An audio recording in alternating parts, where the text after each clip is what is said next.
नमस्कार साथियों, आज के इस वीडियो में आपका पुनः हार्दिक स्वागत है। आज के वीडियो में हम जो शुरू करने जा रहे हैं वो आपके सामने है आवर्त सारणी। इस आवर्त सारणी का निर्माण कैसे हुआ ये हम पिछले वीडियो में आपको बता चुके हैं। यह वीडियो आपका अपलोड है आवर्त सारणी को बनाते कैसे, क्योंकि हम जब आवर्त सारणी को पढ़ते हैं तब हमारे सामने समस्या ये आती है कि हम आवर्त सारणी को बना नहीं पाते और गुणों को याद करते हैं। तो उल्टा होता है, सबसे पहले हमें आवर्त सारणी बनानी आनी चाहिए, उसके बाद गुणों का अध्ययन करना चाहिए। तो पिछले वीडियो में हमने आवर्त सारणी कैसे बनाई जाती है आपके सामने है, इसको हमने बनाकर देखा था। आज बात करेंगे आवर्त सारणी में जो तत्व उपस्थित है उनके गुणों का अध्ययन कैसे किया जाता है। तो देखिए, सबसे पहले हम बात करेंगे इसमें जो गुण है उनको देख लेते हैं, कौन कौन से गुण होते हैं परमाणु के। तो पहले तो है कुछ भौतिक गुण है। भौतिक गुण में जैसे बात करें इसकी त्रिज्या, परमाणु की जो त्रिज्या है, हमारे पास इतने परमाणु जो आपके सामने मौजूद हैं, इनके बारे में हम देखेंगे कि इनकी त्रिज्या में क्या संबंध है, किसकी ज्यादा है किसकी कम है। पहले नंबर ये देखेंगे। दूसरा है इसके अंदर हम परमाणु क्रमांक ज्ञात करना किसी तत्व का, वो इस आवर्त सारणी से हम सीखेंगे। उसके बाद है नंबर 3 विद्युत ऋणता। नंबर 4 है आयनन एंथैल्पी।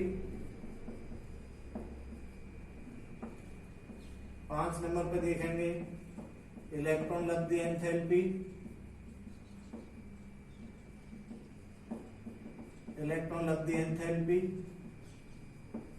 और नेक्स्ट में देखेंगे धातु अधातु के गुण।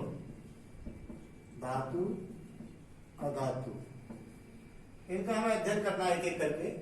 तो अभी हम शुरू करेंगे। शुरू हम कर लेते हैं सबसे जो आसानी से हमारे समझ में आ जाएगा, परमाणु क्रमांक से। तो देखिए, किसी भी तत्व का परमाणु क्रमांक हम याद कर लेते हैं।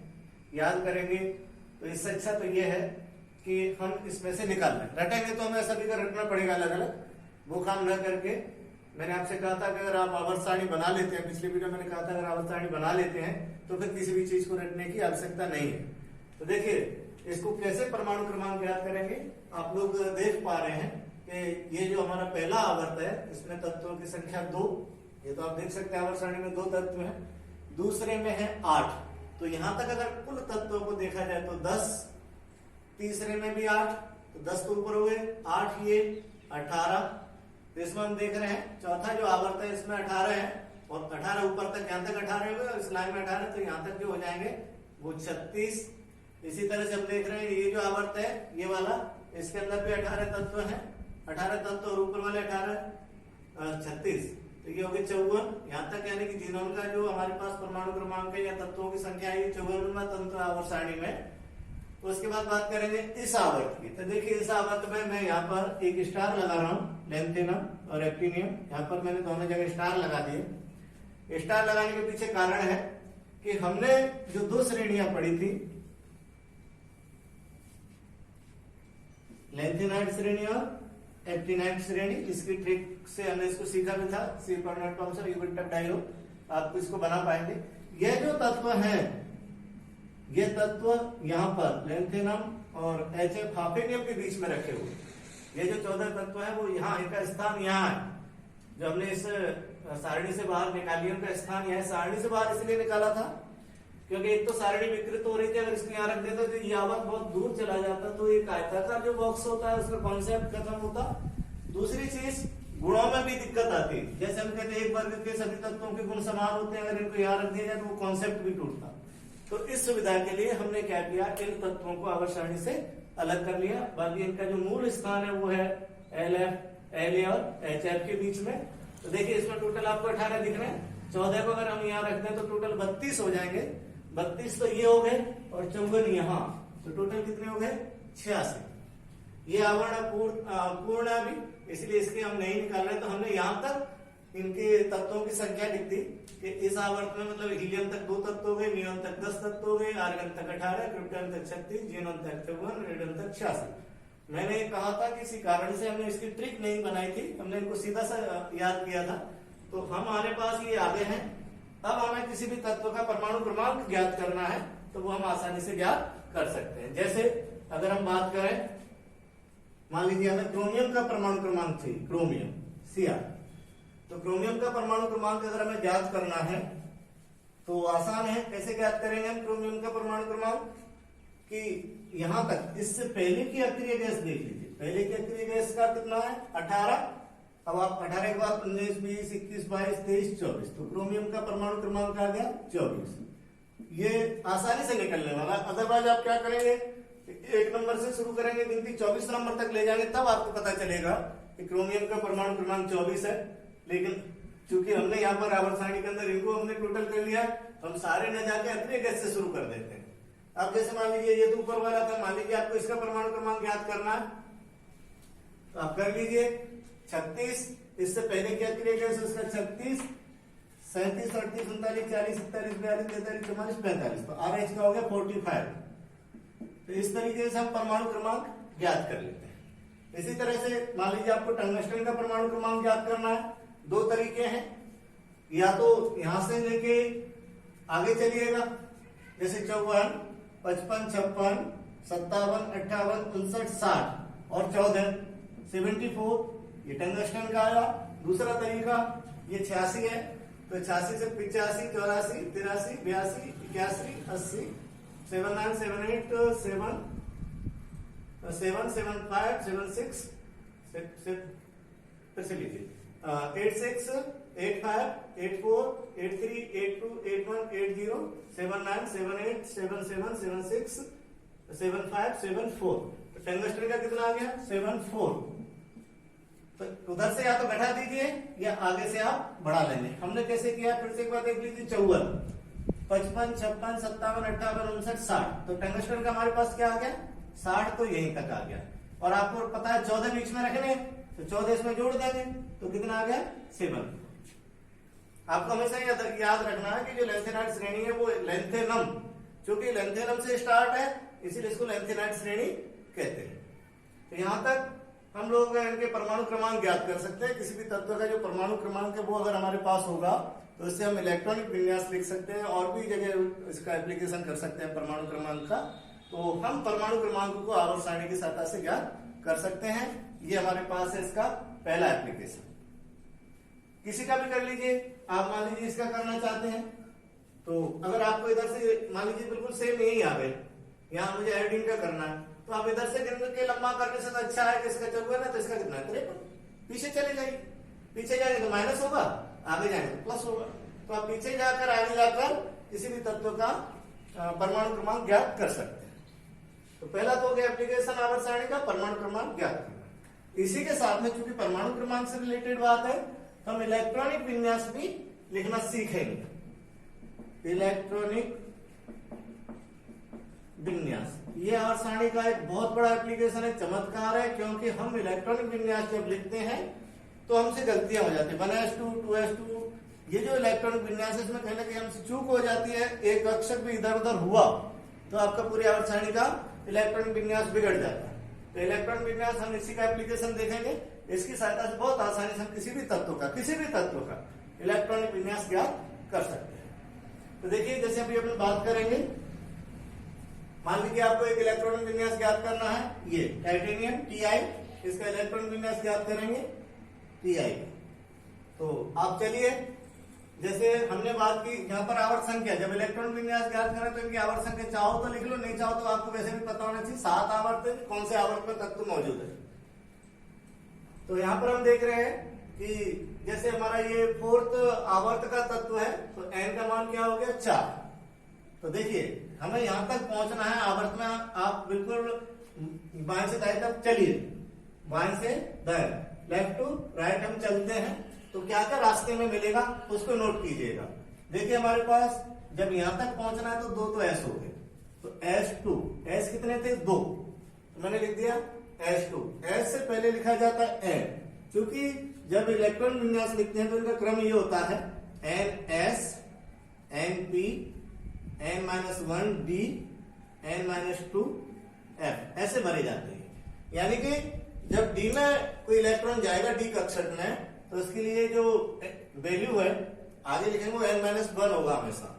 जब S और P का हमारे पास n होगा, s और p का n होगा, तब d का n-1 होगा और f का उस समय n-2 होगा।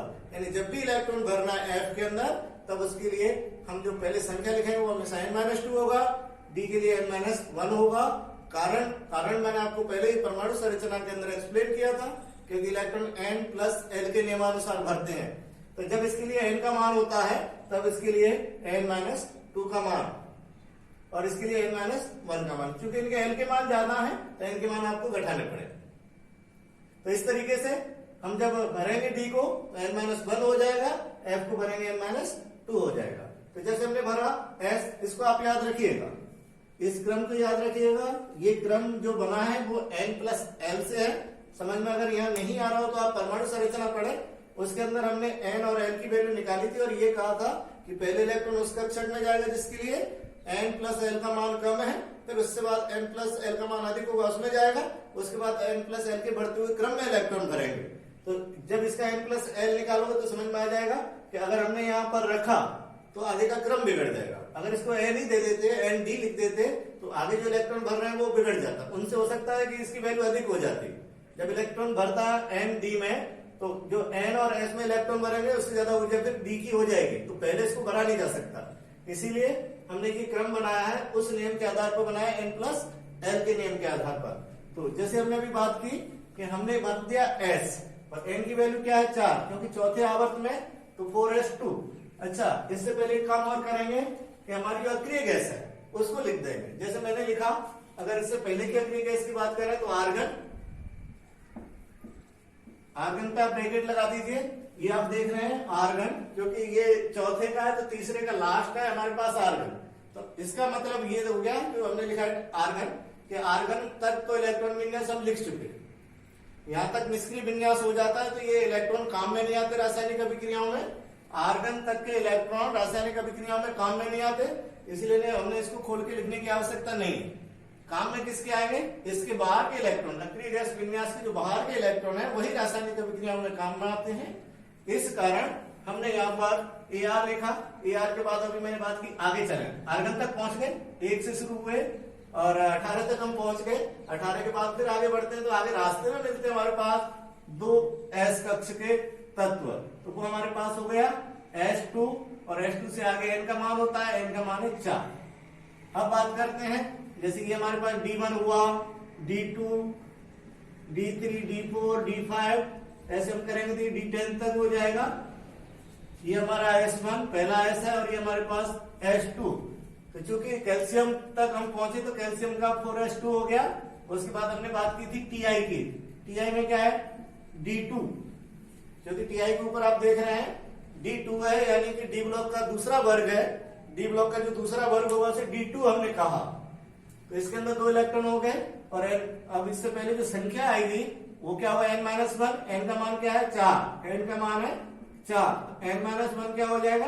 3। तो ये हो गया 3d2। आप इलेक्ट्रॉन विन्यास निकाल लीजिएगा इसके परमाणु क्रमांक से। परमाणु क्रमांक कितना है? परमाणु क्रमांक आपका हो गया 18, 19, 20, 21, 22। परमाणु क्रमांक इसका 22 का आप लिखेंगे 1s2, 2s2, 2p6, 3s2, 3p6, 4s2, 3d2। आप ऐसे लिखेंगे तो भी यही आएगा और आप आवर्त सारणी से लिखेंगे तो भी यही आएगा। लेकिन चूंकि ये तो 22 तक तो आप लिख लेंगे, मान लीजिए और आगे आता है तब आपको इसके आगे लिखने में, यहां तक तो आपको रटे होंगे, जैसे मुझे रटे यहां तक तो आप रट लें, लेकिन आगे हो सकता है आपको रटने में दिक्कत आए। और वैसे आपने अगर सोच ही रखा है कि मुझे ऐसे लिखना है तो मैंने ट्रिक बता रखी है, कॉन्सेप्ट भी है परमाणु संरचना के अंदर। आप इनको पहले क्रम में लिख लें, परमाणु की शक्ल देखकर उसमें जो दिख रहा है आपको उसको क्रम में लिख लें। क्रम में लिखने के बाद फिर आप इसमें इलेक्ट्रॉन भरें, लेकिन लंबा हो सकता है, आंसर आएगा, बिना रटे भी आएगा, आपके पास बेस है उसका भी, लेकिन लंबा हो जाएगा। तो इसको सॉर्ट करने के लिए हमारे पास दूसरा तरीका है कि आवर्त सारणी का एप्लीकेशन करते हुए हम इलेक्ट्रॉन विन्यास लिख दें। हमारे पास जैसे इसका आ गया, और आप एक दो एग्जांपल्स देख सकते हैं, किसी भी तत्व का हम इलेक्ट्रॉन विन्यास लिख सकते हैं। जैसे हमें मान लीजिए इसका लिखना है आर्सेनिक का AS, तो AS का लिखेंगे। AS से पहले की अक्रिय गैस कौन सी है? ध्यान रखिएगा, आर्गन। आप आर्गन तक लिख दीजिए, पहले आपने आर्गन तक लिख दिया। अब आगे बढ़िए, आगे बढ़ेंगे तो रास्ते में देखिए सबसे पहले मिल रहा है आपको S, तो S2 लिख दीजिए, दोनों S हो गए यहाँ पर, दोनों S से पहले N की वैल्यू क्या है 4 और S2 हो गया। अब देखिए रास्ते में क्या मिले, 10 D मिले, D1 से D10, तो 10 और D को लिख दीजिए, तो मैंने लिख दिया D10। D की वैल्यू लिखेंगे तो D से पहले n-1 आता है, n का मान है 4, तो n-1 क्या हो जाएगा 3, तो ये हो गया 3D10। उसके बाद आगे चलेंगे तो देखिए P ब्लॉक यहां से शुरू है, P1, P2, P3, P4, P5, P6, ये कौन सी लाइन में, P3 लाइन में है, तो आप P3 लिख दीजिए। P3 P के लिए जो पहले संख्या लिखे वो क्या होती है n का मान है 4, तो ये आ गया आपका इलेक्ट्रॉनिक विन्यास। बहुत ज्यादा कठिन नहीं है, आप लोगों के पास जो बेस है, मैं वीडियो लेके इसलिए आया था क्योंकि हम चीजों को कठिन बनाते हैं, किताब की तरफ चलते हैं, किताब की भाषा पे चलते हैं, चीजें कठिन हो जाती हैं, लेकिन हमने जब एप्लीकेशन की बात करते हैं तो बहुत कठिन नहीं है। हमने प्रयास किया, परमाणु क्रमांक हमारे सामने, आप बस एक बार सीख लीजिए। मैं एक एग्जाम्पल और दे रहा हूं, एग्जाम्पल देने के पीछे मेरा कारण है कि आप लोगों को ज्यादा से ज्यादा समझ में आ जाए, नहीं तो वही स्थिति बन जाएगी। कोई सा भी ले लीजिए, आप उठा लेना जिसको आप चाहें, और अगर आपको कोई कठिनाई आती है तो आप मुझे मैसेज करें, मैं उस कठिनाई को दूर करने का प्रयास करूंगा। वैसे रहेगी नहीं, लेकिन फिर भी आती है तो आप मुझे मैसेज करें, मैं उसको रिप्लाई करूंगा। जैसे हमने लिखा इंडियम, इंडियम का अगर हमें इलेक्ट्रॉन विन्यास लिखना है तो इससे पहले की अक्रिय गैस है वो है Kr, आप देखेंगे क्रिप्टॉन, Kr अक्रिय, आप देख रहे हैं ये In है, और इससे पहले की अक्रिय गैस है वो Kr है, तो सबसे पहले हमने लिख दिया Kr तक, तो हमारा हो गया, लिख चुके हम Kr तक। उसके बाद आगे बढ़ेंगे तो आगे बढ़ते समय फिर देखिए, अब आप यहां से आगे बढ़ेंगे तो 2 S हो गए, यानी S2 हो गया, S2 हुआ। अब इससे पहले लिखा जाता है, इससे पहले n का मान है 5, पांचवा आवर्त है तो n का मान 5 लिखेंगे। उसके बाद यहां तक जब चलते आगे तो रास्ते में डी ब्लॉक के तत्व में 10, तो आप D10 लिख दीजिए। D10 से पहले क्या लिखते हैं, n की वैल्यू n-1, तो ये हो गया 4D10। और हम देख रहे हैं कि ये किसमें, P1 में है। जब P1 में है तो क्या आ जाएगा, n, P के से पहले लिखते हैं n की वैल्यू लिखते हैं, तो ये हो गया 5P1, ये आ गया इसका इलेक्ट्रॉनिक विन्यास इंडियम का।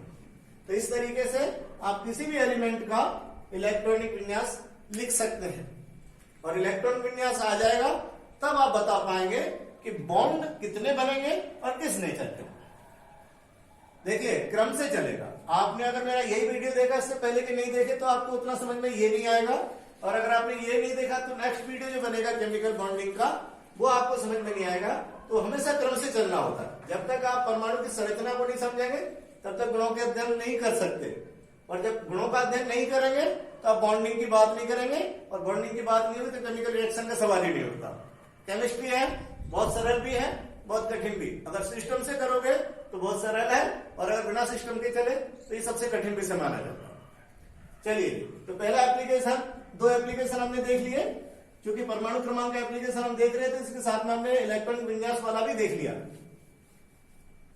तो हमारे पास बात आ गई परमाणु क्रमांक, किसी भी तत्व का परमाणु क्रमांक और इलेक्ट्रॉनिक विन्यास हम ज्ञात कर सकते हैं। अभी तक जो हमने पढ़ा इसमें, उससे हम 2 चीजें क्लियर कर सकते हैं कि ऐसा कोई तत्व नहीं है जिसका परमाणु क्रमांक और इलेक्ट्रॉनिक विन्यास ज्ञात नहीं कर सके। अब इसके साथ में ही एक चीज और है, क्योंकि मैंने परमाणु क्रमांक को खोल ही दिया है तो इसको थोड़ा सा और देख लेते हैं कि कुछ अपवाद भी है। जैसे बात करें कॉपर और क्रोमियम, इसमें कुछ अपवाद है। जैसे बात करें, जैसे क्रोमियम की बात करते हैं तो क्रोमियम का हो जाएगा, क्रोमियम से पहले की जो अक्रिय गैस है वो है हमारे पास आर्गन। आर्गन के बाद अगर बात करें तो 4s2 3d4, यह विन्यास है। लेकिन क्रोमियम का जो नेचुरल अवस्था में क्रोमियम पाया जाता है वो है 4s1 3d5। नियम से तो यह है, यही होना चाहिए नियम से। आवर्त सारणी से अगर आप लिखोगे जो मैंने नियम बताया उससे तो ये आता है, लेकिन ये जो वास्तविक इसकी अवस्था है, नेचुरल फॉर्म है, उसमें ये इसमें पाया जाता है और इसको अपवाद स्वरूप हम कहते हैं। इसका कारण मैंने आपसे कहा था कि जितनी भी केमिकल रिएक्शन है वो स्टेबिलिटी के लिए होती है, स्थायित्व के लिए होती है। इस दुनिया में अगर कोई काम होता है तो वो स्टेबिलिटी के लिए होता है। कोई सा भी कार्य आप ले लीजिए, मैंने एटम के अंदर भी डिस्कस किया था कि केमिकल रिएक्शन हो रही है तो हमने माचिस अगर लगाई एलपीजी में तो तुरंत हो गई, तुरंत जल गया, यानी कि बहुत फास्ट हो गई। क्यों? क्योंकि जो प्रोडक्ट है वो स्टेबल है, जो उससे बनने वाली चीज है वो स्थायी की तरफ तुरंत मूव कर जाती है।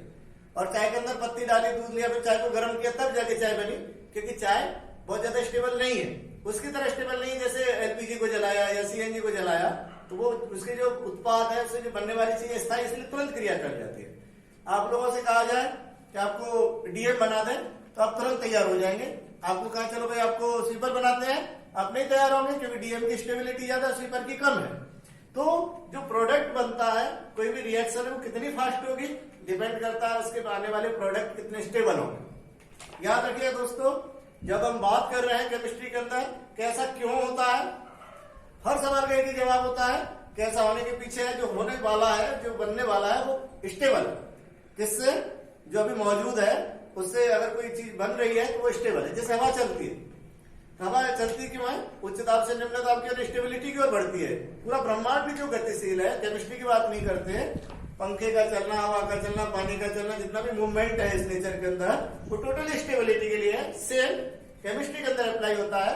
मॉलिक्यूल्स, एटम, ये अस्थायी होते हैं और स्टेबिलिटी की तरफ बढ़ने के लिए रिएक्शन करते हैं, बॉन्ड बनाते हैं, प्रोडक्ट बनाते हैं, और रिएक्शन यानी मूवेबल होती है, पदार्थ मूवेबल होते हैं, वो अपने प्रोडक्ट की ओर बढ़ते हैं। और जो स्टेबल है उन्हें कोई रिएक्शन करने की आवश्यकता नहीं, उन्हें मूवेबल होने की आवश्यकता नहीं, और उनका नाम हमने कर दिया अक्रिय गैसें। निष्क्रिय गैसें हैं, वो खुद अपने आप में स्टेबल हैं। जब खुद स्टेबल है तो वो जाके रिएक्शन में पार्टिसिपेट नहीं करती। आपको कह दिया जाए आपको गाड़ी, बंगला, सारे सब कुछ दे दिया जाए तो आप ही उनमें से हो जाएंगे, निष्क्रिय गैसों में से। तो जो नहीं है स्थायी वो क्रिया करते हैं, जो स्थायी है, जो स्टेबल है, वो क्रिया नहीं करते हैं। जो अस्थायी है वो स्थायी, अनस्टेबल है वो स्टेबिलिटी के लिए क्रिया करते हैं। और हम सभी, मैं आपको पढ़ा रहा हूँ, स्टेबिलिटी के लिए है, और अगर आप मेरा वीडियो देख रहे हैं वो भी स्टेबिलिटी के लिए। तो स्टेबिलिटी बहुत बड़ा फैक्टर है इस नेचर के अंदर, जो हमें केमिकल रिएक्शन करने के लिए आगे बढ़ाता है। चलिए जी, ठीक है। तो जैसे हमने बात की थी, ये जिसमें हमें मिला, अब इसके पीछे वैज्ञानिक कारण जो रसायन के अंदर जो एक्सप्लेन किए हैं उसको हम समझ लेते हैं, क्योंकि अभी हमने किसी वीडियो में इसको एक्सप्लेन नहीं किया, तो यह मौका है कर लेते हैं। जैसे हमने बात की थी कि अगर इन दोनों में कंपैरिजन किया जाए,